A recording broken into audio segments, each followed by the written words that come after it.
So this episode of the Disruption Lab podcast is filmed and taped in front of a live studio audience. Beck, I want to jump straight in. So can you take me back to the moment when you realized that the auto transport industry was completely broken? And what was that moment where you said this has to change? Oh yeah, I totally remember that. So first of all, it's super random. Like nobody ever goes to college wanting to get into transportation or logistics. It's like a story people have when you meet them at conferences.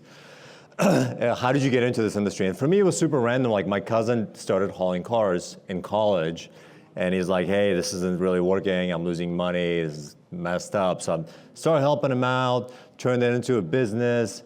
And then I realized at some point that I don't know enough about this industry. I can't really relate as closely. So I went on the road to ride along with these truck drivers to watch how they move cars across the country, right? And I'm just hanging out with these guys. We're moving cars across the country. We're driving on highways, eating, crappy truck stop food. And these guys are constantly like their phones are going off the hook. They're not answering. They have handwritten stacks and stacks of paperwork. Nobody knows what's going on. Everybody's mad at everyone all the time. So it just felt unusually weird for that in an age where I probably had like an iPhone 3 in my pocket at that time with apps, all the software was going into the cloud. And these guys were just stuck in the old ages of using paper and nobody knows what's going on. And look, these guys are moving high value assets, like lots of nice cars on their truck. They're moving around. Nobody knows what's going on. Nobody knows when the guy's coming. Everybody's mad when they pick it up. Everybody's mad when they deliver it. They're never getting paid. They're always chasing a fax machine. So it was as simple as just feeling for these guys that I've become friends with and saying, hey, there's got to be a better solution. So why don't I do all the Googling and research and go find the solution? And then going back and realizing nobody knows about this problem. Nobody's solving this problem. But this entire massive industry that the whole automotive industry relies on is broken. How hard was it for you? So if you look at, to me, that's like a systemic level issue that's broken. How did you figure out, like, where do you start? Like, where do you see that break point that I can fix? Because it wasn't, I'm going to fix the whole thing, right? There were definitely some things that you could see early that needed to be addressed. And how did you go through that process? Yeah, now that I look back, I feel like there are two ways you can approach that. There's like the experienced way to approach it. You see the big picture, the macro vision, and you're this big architect, like, okay, I see the future. I see how this works. I'm going to change the world, right? And there's the naive approach of like, you don't know any of that. You just know it's not right, and you know that you're going to go and try to figure it out. I think for me, it was more that. It was like, hey, how hard can it be? How hard can technology be? Other people are doing it, right? Everything around you is done by other people, so why can't I do it? So naively sort of jumping into the deep end of the pool to try to build an app and build technology, I think is probably the best decision at the time. I don't know if I would have done it if I was experienced enough, right? But getting my foot in the door and getting a starting point was probably pivotal in that moment, and then growing from there. Do you think that immersion helped you later? Like that immersive approach of like, I'm just going to dive in and I'm just going to like start doing this. You think that ended up benefiting you, knowing like maybe where some of the other broken pieces were, or like what the full field looked like? Yeah, I think a lot of innovation is driven by that because you don't set limitations on yourself. You just don't know. You just think, hey, there's got to be possible. There's got to be a way. There isn't experience to get in the way and say, no, that's not how things are done. No, that's not how things work, right? And then there's nobody to say, why not, right? So a lot of us are, if we do something for a certain amount of time, we reach some level of domestication. This is a program, you follow this program, right? But when you're new to it, you have this outsider's perspective, you're sort of looking at it, it's like, well, why not? This is not right. Like, I see this working in other places, like this can be better. So, auto transport, this industry, that you're in is not something that a lot of people spend a lot of time thinking about, but it's this huge opportunity. What do you think is the greatest misconception that people have about the industry overall, or when people think about it? Yeah, so when all four people think about it in the world, I think that when I talk about auto transport to people, I think a lot of people don't realize that automotive industry is massive in the US, right? Like a lot of people have cars, a lot of things depend on trucks and cars moving around and moving us around. The US government invests a lot of money into the road infrastructure. Automotive is also a global industry, right? It's not just the US, the whole world. And I think what people don't realize is that what does it take for that to happen? It's something that it's taken for granted. Like you drive down the street or you go online, there are cars there. You want to buy a car, you want to sell a car, it's just magically there. Right. How does it get there, right? How is it made? How does it get there? How does it move around? So there's an entire like behind the scenes infrastructure to make sure not only that the cars are made, but these cars are moved around, they get made, they get delivered, they exchange hands.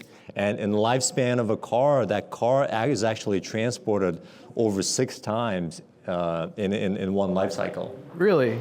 Yeah. And that's manufactured to, like, what are those points when you talk about like how many times a car is moved? Yeah, the car is made. Okay, so if it's made where you live, it goes from distribution center from factory to distribution center, from there to dealerships, right? If it's made abroad, it goes on distribution to trucks, to ships, and blah, blah, blah, blah, blah. And then, look, when you sell a car, not all these cars, all the inventory that the dealers sell that you see on dealer's lot, they source that inventory from around the country. These guys are shopping around online now to get the car that you want. Right, and sometimes you can buy cars a lot cheaper in a different state, wholesale from an auction, than you can buy locally. Right. So in order for this entire automotive ecosystem to function, there needs to be a robust logistics layer to make sure that all this inventory is moving around. So with the work you've done with Super Dispatch, you've been able to bring transparency and efficiency to an industry that's resisted change, I think, for a long time. What's been the biggest cultural shift that you've witnessed within that industry, or that you guys have been able to kind of drive as part of the work that you're doing? So my favorite culture shift, because we started as an app. Our first product was a driver app. Before we had SaaS products, before we had a marketplace, before we had a payments platform, the first product was a driver app in the driver's hands to make it easy for the driver to do everything digitally, to get paid faster, to make their jobs easier, because that's sort of where that's the window that I saw the industry through. So I really felt the pain point of the drivers on the road struggling, right? And when we just came out in 2015, the adoption of the app was challenging because the older crowd, the old school crowd resisted the app. There's more like technology. I don't want to adopt technology because I've been doing things this way for so long. And the cultural shift that I'd experienced around that time was maybe like 2 years into that, as we're trying to figure out ways of how do you get like OGs to use new apps kind of thing. Grandparents started getting on Facebook. And I noticed from that point forward that Facebook made, because like you want to be connected to your grandchildren and your kids and your other people, right? Like Facebook started in colleges, right? And then went to everybody else, adults. And once Facebook made it to our grandparents, the app, I think at that point there was a cultural shift where they started texting, they started adopting apps, and we didn't see a lot of resistance. And then obviously, the funny thing is once you get them to try it and they love it, they can't stop talking about it. So it's that first use, getting them to like that first adoption, that first use of the app. Was there a transition step that you had them take, like to move to a text solution or move to a web solution, or was it always to get them to download the app? Yeah, there's a couple things you can do when you're introducing a new technology solution. Yep. So you're selling change. Selling change is hard. So a couple of things that have really worked for us. One was having some kind of a champion, picking someone. So let's say you're selling to a company of 50 people, right? You pick one person, only one person that's tech savvy, that loves the technology, right? And you make that person your champion. You show them that person becomes the expert of your product, and they learn it, and then they teach everybody else. Yep. And it makes it okay. Like if Kevin is doing it, right? Like, it must be okay. The other thing that works is that If you can show that other people in their tribe, someone they can relate to, someone that does similar line of work, maybe similar age group, right, using the tech, and they can vouch for it, that goes a long ways, because psychologically it unlocks a huge level of security for the person to be like, oh, this is a safe zone. Kevin says so, so there must be okay, I'm going to embrace this. They don't trust the technology. It's a trust issue, right? So someone they trust, someone they know is using it. So it's different. It's new. You know, you don't know. It's changed. You've been doing things a certain way for a long time. And somebody comes in and says, you need to change things. What does that mean for me? What does it mean for my job? What if I can't do it? So there used to be a lot of fear around tech. And I think it isn't the case as much anymore. Maybe like with AI, there's a lot more. But around that time, I think with mobile apps, we eventually overcame that. So let's go out to 2035.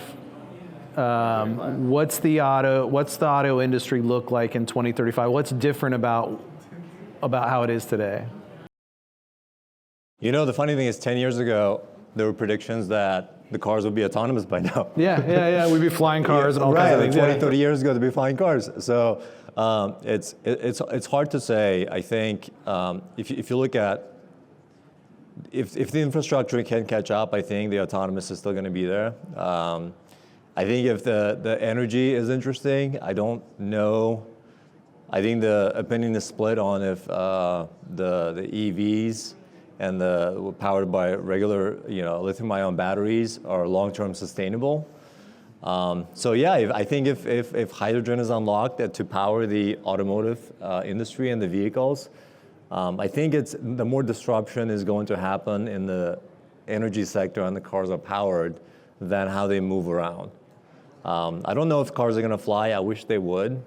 But my dream, I do hope, because I'll still be youngish and alive by 2035. Yeah. I do hope autonomous does become true eventually, because it would just be so fun to not have to worry about that and to have a lot more road safety.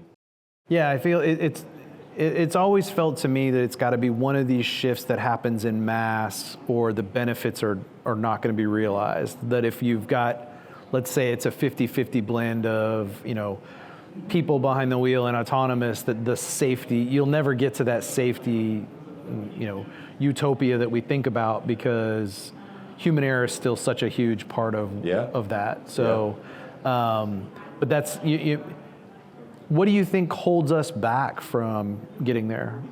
I don't know. I mean, I'm not an expert in this field, but to the best of my ability, I can probably say that it's the lack of infrastructure. The infrastructure doesn't support what the autonomous vehicles need, right? And then for vehicles to talk to each other, to avoid collisions and do all that, they all have to be smart vehicles, right? And we're just not there yet. Yeah. We'll hopefully hit critical mass at some point, to your point earlier. So as an entrepreneur, I knew you before you started Super Dispatch. Yes, you did. And so I think about your journey. Talk to me about that first customer. What was it like to get that first customer, that first paying customer? What was that journey like? And how did you convince them to use you? And did they know they were your first customer? Good question. I didn't know if he knew. So his name was Joe. Okay. And I remember we were in now our old house, and I was upstairs. It's my son's room now, but it used to be my office. And this guy's been using the app for 2 months, and I'm just I'm so sensitive to all the feedback he's giving. I finally get him to see the value in it and everything else. And there comes a point where I know I have to ask for money, but I keep postponing it for days. Yeah. I build up enough courage, and I'm just choking in my throat and I'm sweating, and I ask him for money. And so I was like, oh, and I need you to pay. You've been using it for 3 months. Just put your credit card on file. He was like, how much is it? And I didn't have a number. I didn't think that far.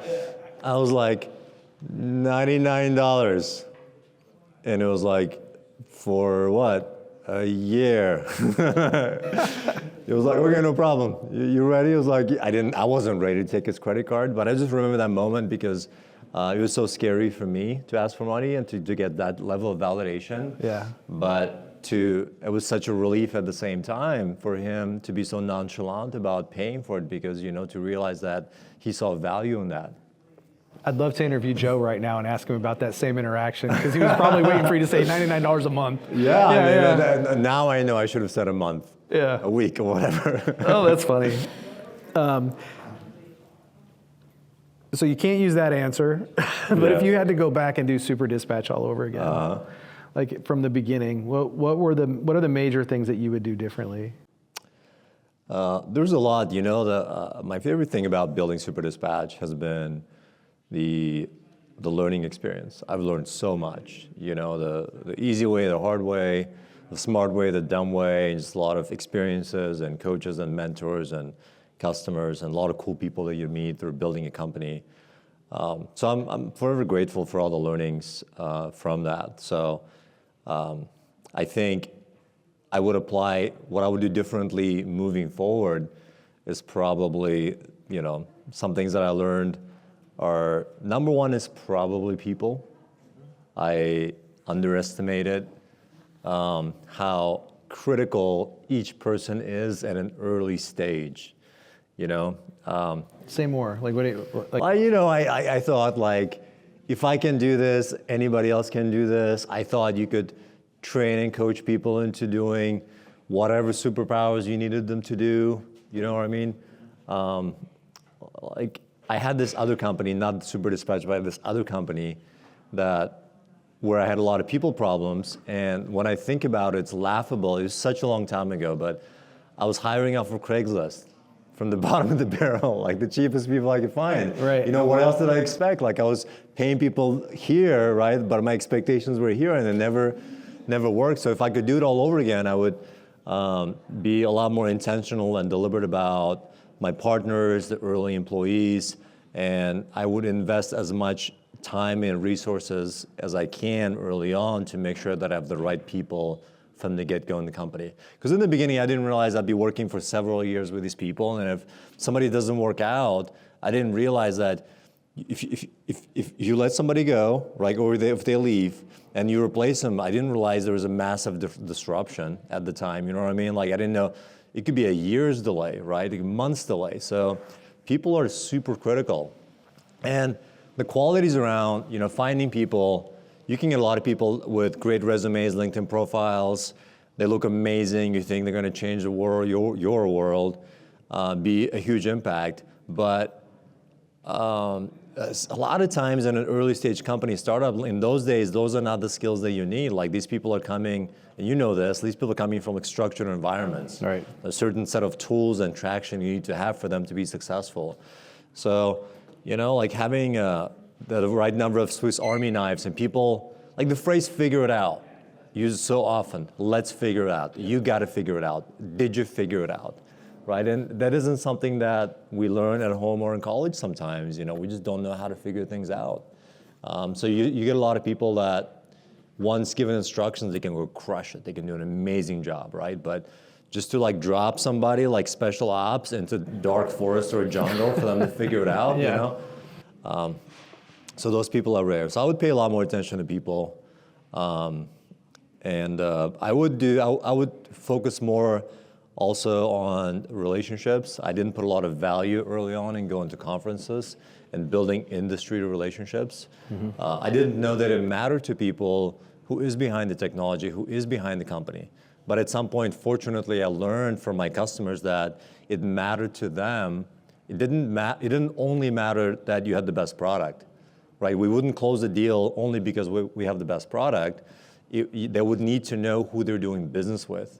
Like this old school stuff, right? Sure. So for the first like 3, 4, 5 years even, like I thought, we just need to have the best technology, have a nice go-to-market motion, and then we're golden. Yeah. Right? And I didn't think about that creating a human identity around the company where when people look at your company, Super Dispatch, they associate you with a set of values. With a certain face, right? Like once we did that, it created an extension of the brand where they said, oh yeah, Super Dispatch, we love their tag, but also they're great people. They care about carriers, they care about shippers, they care about the industry. They come from the industry. They found the road in trucks. So all those things. So I would definitely from the get-go create the sort of human connection identity from the beginning so I can relate to the audience and speak to them, not just push products. So let me ask you back, do you think that is unique to the industry that you're in, or you think that is all founders should be thinking about that? That's probably the way most of these industries operate. That's a good question. I mean, in the beginning, I thought like it was like, because I'm in the automotive space, maybe that's the case. Because, when I walk into the room in the automotive space, there's so many people, so many cool people, but who've been doing this for like 20, 30 years, right? So at first I thought that, but the more time I spend around this is, I think, it's just innate to us, it's in our nature, right? We're like humans approach a lot of things with fear and skepticism. You just don't know, the fear of unknown. So I think it's just a human thing. I think people, I mean, this is an old school saying, like people want to do business with people they like, right? And I think some of those things we won't be able to get rid of, and that's fine. I think that's a good thing, right? Because whoever you are, whatever energy you carry around you is what you put out into your company and into your products, into your customers. So I think there's this, our gut feelings and the gut reactions, our intuitions, they're just guiding us in a direction to make sure that, hey, I want to make sure that at the end of the day, if something goes sideways or whatever, I'm in good hands doing business with this company.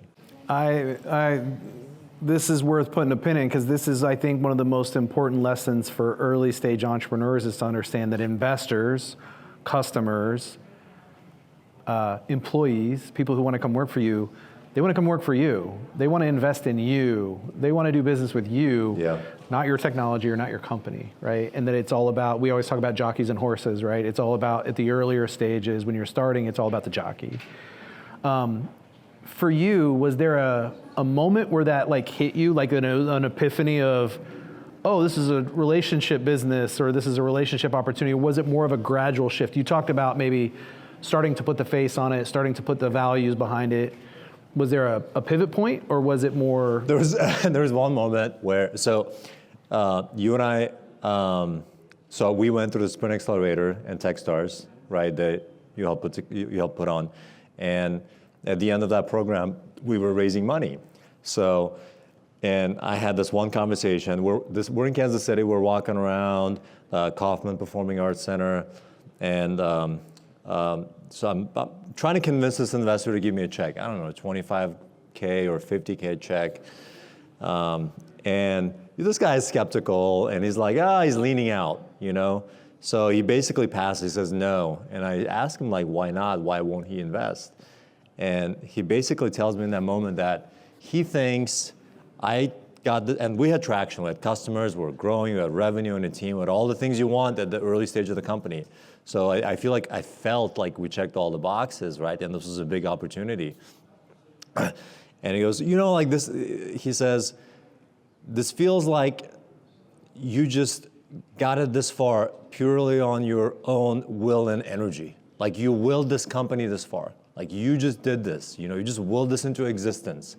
So I don't know if and I want to invest in something that just kind of grows itself and expands and scales itself, And I was really puzzled in that moment because he saw that as a negative, with like him saying, you just got it this far, and this thing, it's only alive and it got this far because you just willed it into existence. And then I took the feedback, I thanked him for feedback, but that kept me up for days. Like I don't understand, like what am I doing wrong? And at that stage you're so insecure, kind of. I was insecure as a first-time tech founder. And I'm thinking, man, what am I doing wrong? Is he right? Am I doomed? Is this a pile of crap, and am I just willing this into existence? And then eventually I started looking at other stories, and I realized like so many successful companies, in technology at least, so many people I know, some people I read about, that's exactly what makes a difference. Totally. Technology doesn't build itself. Company doesn't build itself. Like somebody wills things and drives things into existence and brings life into it, gives it energy, gets other people excited about it, right? Introduces like this new future and like how things can be, and gets people excited and hopeful about things. And that person, ironically, he didn't invest at that time, but later when it costs more, he did end up investing. He's actually, I'm not going to name him, but he's in Lawrence, Kansas. So a great guy. He did end up investing, and his investment is doing really well. But that was the moment when I After going through the experience, I realized that that was a superpower. That isn't something to be afraid of, right? It's something to lean into and really embrace. And really not just in yourself, but with people in your team and the people you work with. Yeah, it is counter to what we try to instill in early founders is, you're going to have to will this into existence. Like, this is going to be all about your grit and your resilience and your ability to stay on this. Do you ever give him shit about like the cost of his money went up? I did at that time. Yeah, I don't know if I've told the story before, but yeah, I told him one time, and he's like, I didn't know. He was like he's really bright. He's really smart. He was a day trader. So he made a ton of money day trading. He's retired. So he's very formulaic, I think, in his approach, right? And I think as an angel investor at the time, I think perhaps he was also new to that because, to your earlier point, at that stage, you're actually investing in people, not so much in the concept of the product. Yeah, definitely. So when you're running Super Dispatch, what's a decision that you made that you felt risky at the time, but turned out to be like a really good decision? Okay, so we have a driver app. It used to cost $15 a month, and it was one of many apps in the market, but one we were leading, and it was widely used, and we had other SaaS products as well. But no one has really captured that driver segment like we were capturing it. And we were doing some new novel things, and people started copying us. And I wouldn't know this at the time, but this other bigger company with lots of resources, right?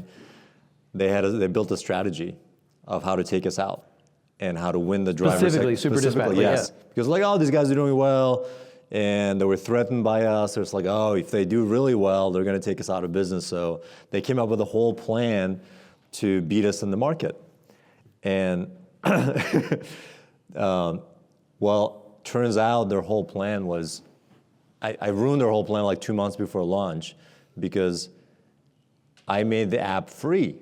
It was like June of whatever. I was like, hey guys, we need more adoption because if we have more users, we'll have more data, we'll have more exposure, the drivers will blink us, we'll upsell. We're gonna have bottoms up like Slack did. If we get the drivers, we can get into their back office, and we can get into their back office, we can get into their customer's back office, and such. We can go up the stream. And that was the strategy. So let's make this free as an entry point, right? And that was a controversial decision. My team fought me on that. I was like, we're gonna give up this much revenue. Are you crazy? There's so many, blah, blah, blah. Let's just try it. Let's just try it. We made the app for free. We promoted the heck out of it. And once people realized they could do all that stuff and they didn't have to pay anymore, it went boom, boom, boom. It just blew up, right? And then like a year and a half later, I found out like these guys had a plan to do exactly that. They were gonna launch an identical app, but for free. And they had like all these plans of doing like the stuff that we were going to do. But yeah, I think that was one of the smartest decisions that we made. I mean, we made a lot of terrible decisions too, but that one really paid off. Did it keep you up when you made the decision? Like, was that one of those things? Is it you made it and you were able to let it go, and it was the decision made and let's go, or was it? We're gonna do this, and you're watching every minute. You're just like. No, I mean it wasn't bad because like for me. I'm constantly living in the future. It has a lot of like drawbacks too, you have to be intentional about like being aware of your present too. So I'm constantly seeing things through. So in my head, I was already like 5 years down the road. You saw the outcome. Yeah, in my head, it was already successful and we crushed everybody. We're a $1 billion company, so it felt great. But I had some experience talking my team through resistance because there was one other moment in the earlier days. I had this dispatching company before building the technology that was in the same space. And I had 7 or 8 employees. And so we built this app and I'm saying, hey guys, and each one of these guys works with 10 drivers, right? So, and they're all doing things, everything's manual, phone, manual, paper, email. So I'm saying, hey, this app is gonna change your world, blah, blah, blah. I sell it to them and like, let's get your drivers to use it. I spent 3 months trying to convince my own employees to get my clients to use this new app. And I get a universal, no. It's like, hell no. No, they don't care. It's like, I'm just trying to push some kind of change. Like, go away, let me do my job. So finally I said, you know what? It's my business, you work for me. Yeah, your job is to do what I say. So and I said, hey, this app is going to be mandatory 60 days from now. I think I said 30 in this, like they bargained for 60, like fine. Starting May, whatever, right? It's going to be mandatory. If you don't use the app, you can't work with our. I was sweating because if we lose clients, we lose revenue. If I lose revenue, I can't fund this app development. I might lose people. It's bad. So I made it mandatory, and that's the one I was really nervous about because I thought if it doesn't really work, if I lose half of my clients, I won't be able to fund the continuous development of the app. So yeah, and then we had 50 clients at the time. We got every single one of them on the app within the first 2 weeks, except for one. This guy had a flip phone, and he was older, and he called me personally to apologize and said, I really want to, I would, I just can't. Please let me stay and continue working with your company. So, and then... Did you get him a new phone? I should have thought of that. No, I didn't have that abundance mindset at the time. I thought I was kind of poor at the time. Yeah. But no, a few weeks later, all these guys that were resisting, they started thanking me. They were saying they had all this great feedback or constructive feedback. It made the drivers' jobs easier. The drivers were raving about it. The outcome was great. But getting through that phase was very, very challenging because I didn't have that. At that time, I didn't have that vision or the confidence. I just took a risk. And I'm so glad that I did. Beck, I've known you for a while. What do you feel is the biggest thing that's changed about you as a leader? Oh, man, that's a good question. A lot. I think a lot of self-awareness, humility, developing, being vulnerable, understanding how to work with people. We all throw around this term of teamwork. A lot of people don't really know what it actually means, and I think you just sort of learn these things. It takes a lot to get a lot of people to work on something, to care about something. And I think the biggest thing I understood is really that it really does take a village. I think founders, CEOs get a lot of credit because, on stage you're talking about something, oh my God, that guy must be, or that gal must be brilliant or whatever, and they probably are brilliant. But there's so many people behind the scenes, not just employees or your team, but also coaches, mentors, friends, spouses, brothers, sisters, parents, grandparents, therapists, all these people that are supporting you and helping you. And it's just, it's a big endeavor. And that's why I think with Super Dispatch, the naivety of not knowing how to build a big tech company in the beginning was great at that time, because had I known that, I may not have started the company. But it's, at the same time, not only is it the hardest thing, but it's also one of the most rewarding things. We have people that call us just to express gratitude. That's never happened to me before. I've had other smaller businesses. No one has ever called me. People usually call to buy, or usually to complain, or they want something. But with this company, people call us or message us and say, hey, thank you. Just want to say thank you. You guys are doing a great job. This changed my life. This changed my business. Keep it up. I tell all my friends about it. And this never happened before. And I love that. That's something that gets me out of bed every morning to go to work. Yeah, no, that's knowing that you're having that impact when you unsolicited, you get that input from someone else is a huge moment. It's definitely very rewarding. So. Oh, to give you a more practical answer on what changed about in the leadership style, perhaps. Yep. Something I still struggle with is saying no. Oh yeah. We talk about this a lot. A lot of people say this, right? But it's so hard to do. I'm getting better. I tried to say no to you twice. Yeah, you did. I'm persistent. I like you. This I makes appreciate it so much that. easier. I appreciate I'm that. a big fan, as you know. But yeah, I think that's something that's.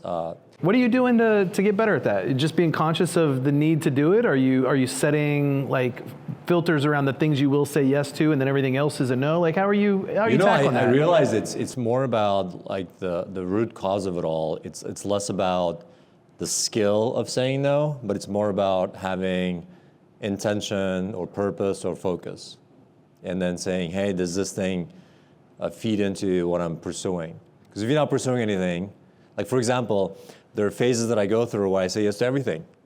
Because I'm like a little kid in a toy store. Trying to figure out what you're going to do. Yeah, well, what am I going to do next? Like, I want to play with all these toys, and like, and I like something, I don't like this. So I'm saying yes. There's phases where I know that I'm building something, creating something, healing something, whatever, like thinking, writing, whatever it is. There's a purpose, right? This is what I'm doing, and if you know that, then it's as easy as because there's so many really fun, nice things you want to say yes to, but it's just having discipline. It's having that. If you have a North Star of something that you're working on, there's a strong intention, then it makes it easier. Because then you can say, hey, I'd love to, but I'm doing this right now. And I think people understand that, and some people can relate to that. Versus, sorry, just no. No, just right. no, yeah. Yeah, I think my experience is that people respect that if you have the ability to say no and give a valid reason why, almost without it fail, people respect that. Yes. Yeah, and they actually appreciate versus you stringing them along or saying yes and then not coming through or whatever that might be. So I wish more founders would create that North Star vision and kind of stick to that, like everything else has got to be a no for now because this is what I'm doing. I struggle with that still. Oh, me too. I mean, it's still, yeah. So go home tonight and think about my North Star again. So yeah, I appreciate that. So a founder approaches you and says, hey, I've identified this legacy industry that I want to disrupt. What's your advice for how they get started? Oh man, so this is happening now. So I'm no longer the CEO of Super Dispatch. I have this fancy title of executive chairman. I was going to ask you about that, but yeah, okay, we'll get into that. We'll get into that. So this is happening now. Some people just, it's funny, some people have pretty incredible ideas in big industries, and they want me to come in and build it with them, or they want me to run it or build it for them or whatever. Like I can just magically just do that. I don't know, maybe I could, but I want to care about something that I do. But I started with, I don't start with advice, I started with questions. I mean, this like, I'll talk for an hour or whatever, it's a very critical moment in that person's entrepreneurial journey. And so I asked a lot of questions of like how thoroughly they thought this through, have they validated things? Because a lot of people, they'll have assumptions. They think, oh, I know this how it works. Well, how do you know? Like, what's the data? Have you talked to people? Have you collected data? Have you done research? What does the research say? Have you talked to investors? What do they say? So I've noticed that just asking questions and allowing them or prompting them to go through the thought exercise of those things does a lot more value.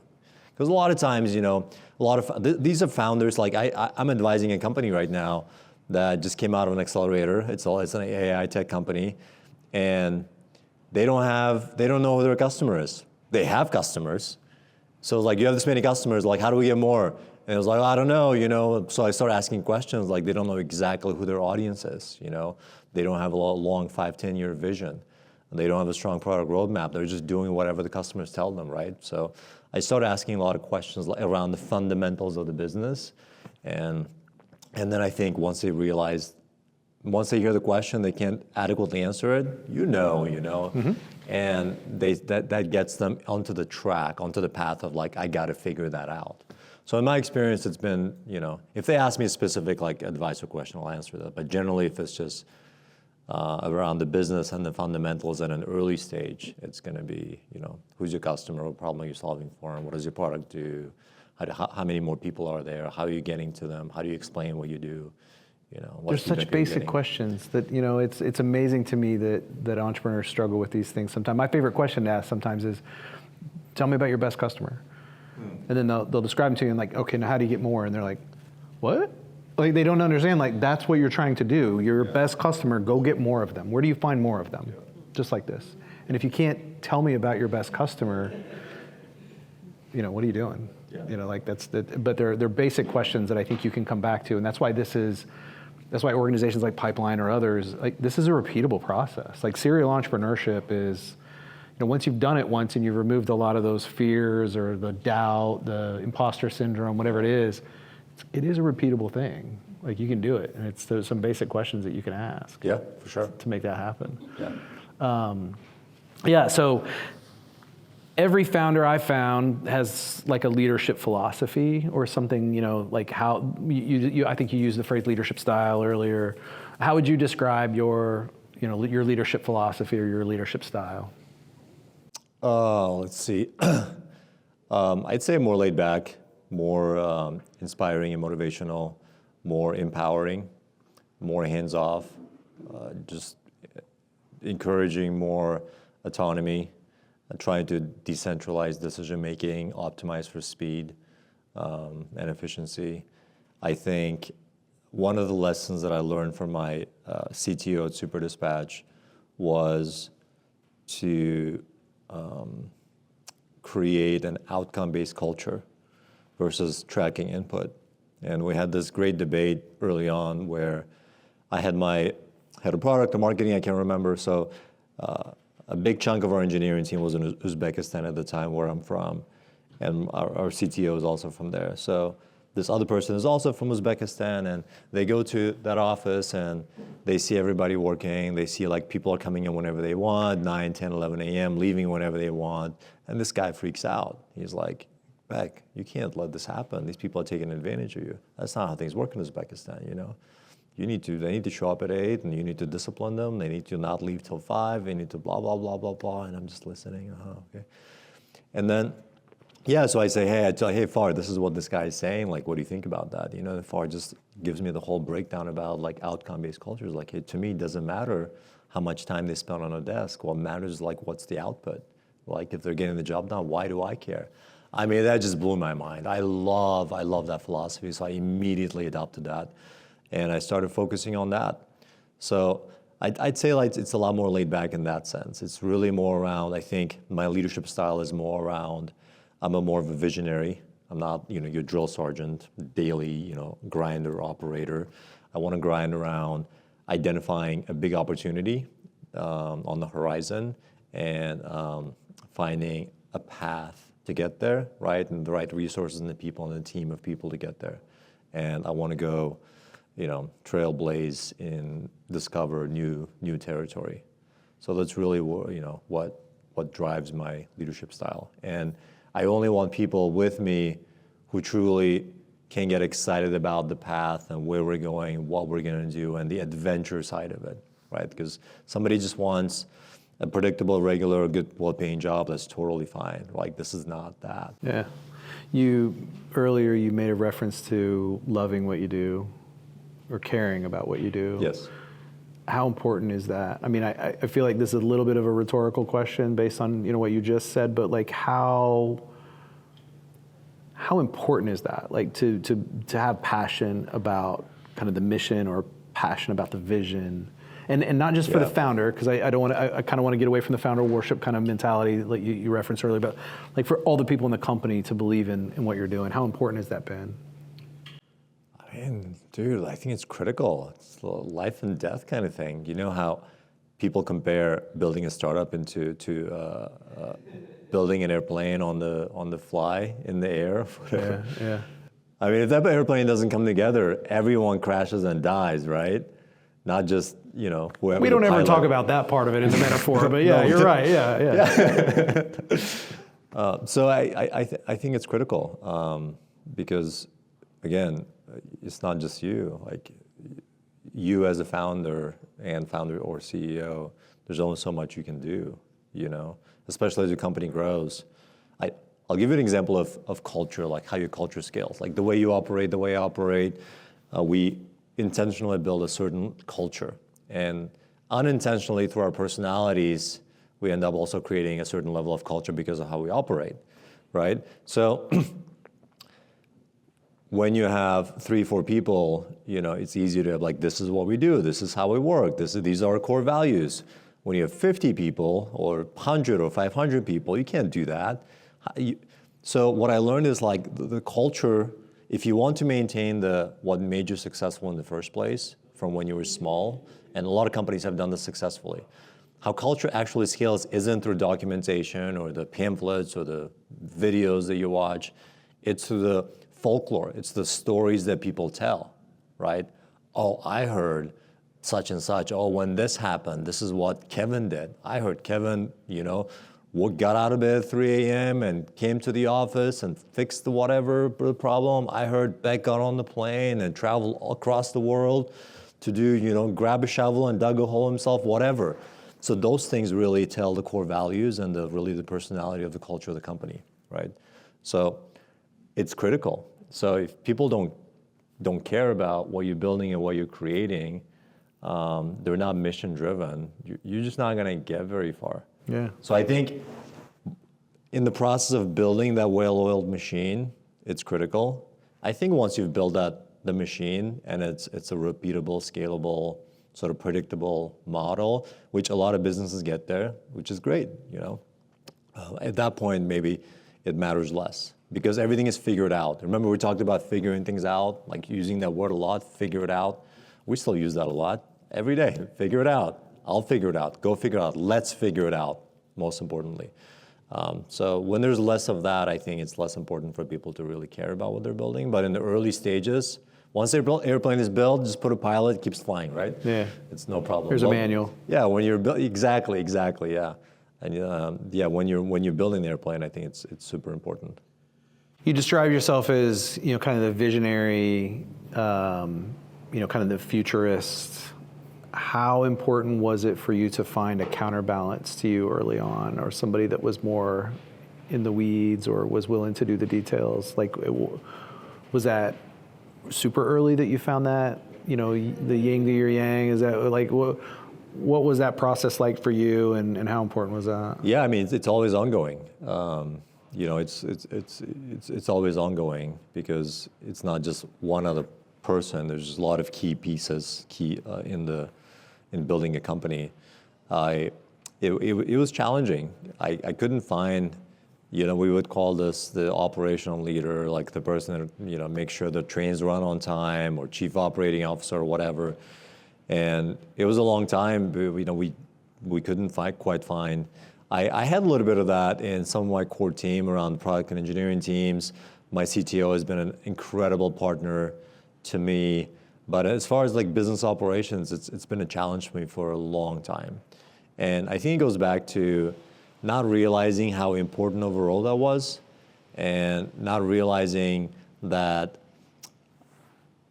I serve this company and my team and our customers best when I'm focused on what I'm good at, not trying to do everything, right? And I think for too long, I was trying to do it all because I felt like I had to. I felt like this is the job. I have to do it all. So for a long time, I didn't really have that. And we tried, and I had a COO. We had a good working relationship for a little while, but long term, it didn't work out.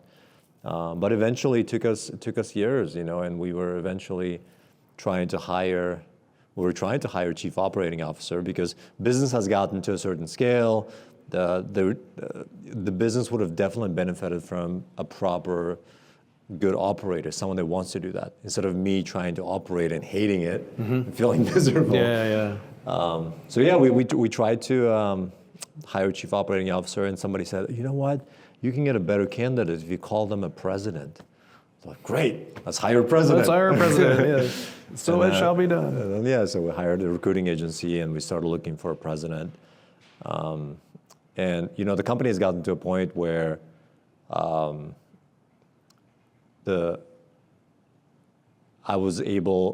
could start focusing more on the visionary and strategic aspects of the company, and I really like the idea of somebody really running the company day to day, and just like the idea of like getting a better candidate, if you call him a president.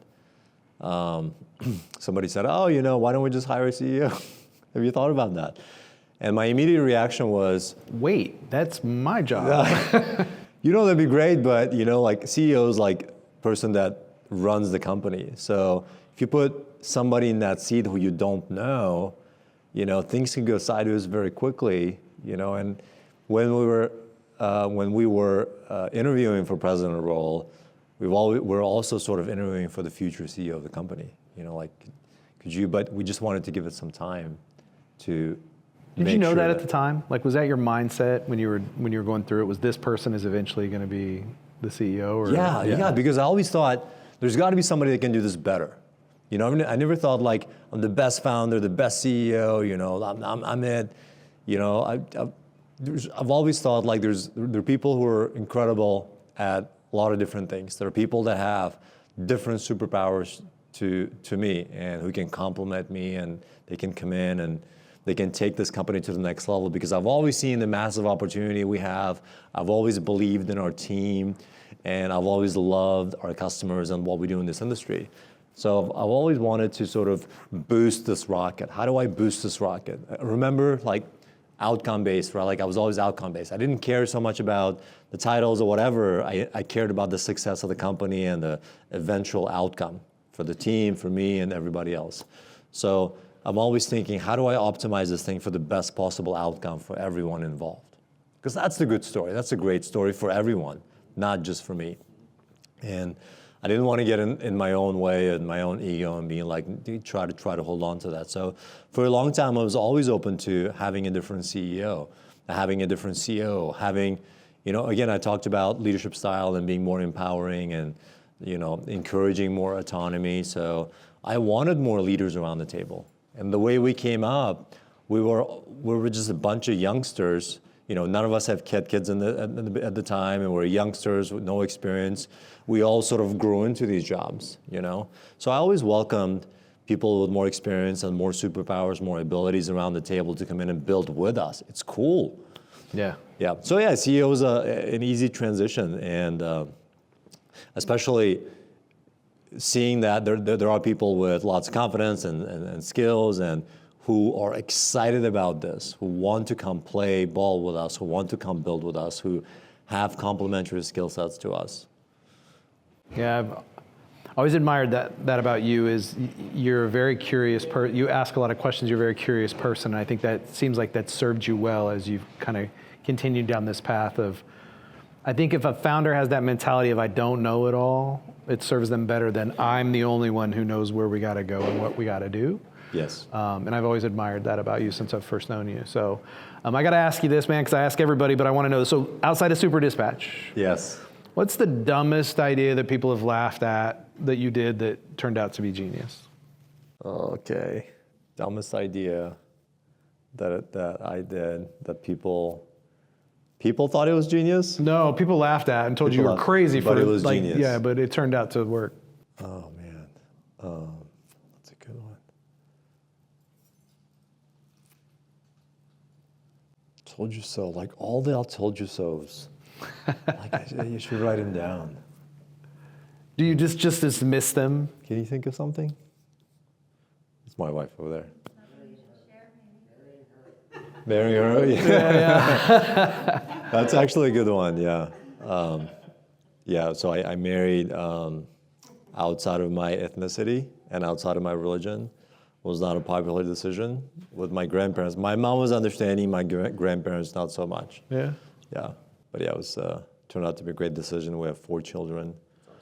Yeah, and she's been super supportive the entire time. It's not easy to be an entrepreneur's partner, wife, husband, whatever. Lots of sacrifices you have to make. I think we underestimate the importance of that too. Like when you were talking about it takes a village. Like if you don't have a strong partner or support network, then this is a lonely journey. So that's awesome. Yeah. Yeah. I'll think about that. That's a good question. This question is going to keep me up tonight. And it's funny though, that I think you answered in a way, and it's part of I think who you are is the I told you so. You let go of the I told you so quickly. It's like, yeah, whatever. Like, yeah, I'm going to keep. Yeah, it's good to have validation, not so much to let it get to your head. Yeah, man, it's been too long.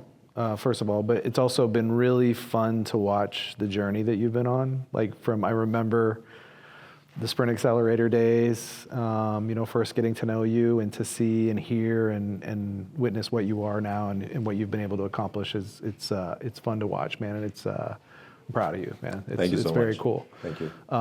So anxious to find out what's next. I know you're probably figuring out and thinking about those things right now. So will you come back when you figure it out and when you're, on that mission? Will you come? Yeah, I'm a kid in a toy store right now. I'm playing with different toys. Yeah. I'm gonna find the toys that I like or things that I want to do.